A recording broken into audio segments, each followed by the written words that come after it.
strada din Viflaim, mere Maica cu Iosif, Iisus s-a născut în seara de Crăciun. Când din Viflaim să iasă, să opriră la o casă, Iisus s-a născut în seara de Crăciun. Lângă portă un tânăr sta și pe dânsii întreba, Iisus s-a născut în seara de Crăciun.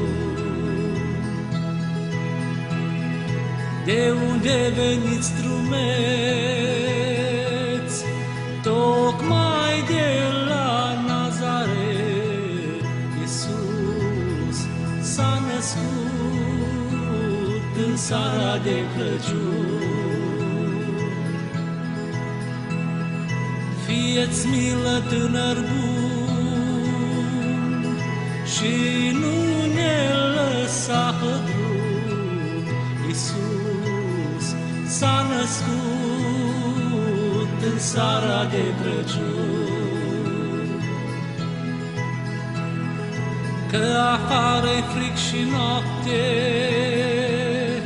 Maica Sfântă nu mai poate, Iisus s-a născut în seara de Crăciun. Tânărul fiind milos, le răspunsă bucuros, Iisus s-a născut în seara de Crăciun. Nu departe de Imaș, are tata-mi un vraj, Iisus s-a născut în seara de Crăciun. Iosif și Maica s-au dus și la grajde i-au ajuns, Iisus s-a născut în seara de Crăciun. Și l-au născut pe Iisus, și l-au născut pe Iisus, Iisus s-a născut în seara de Crăciun.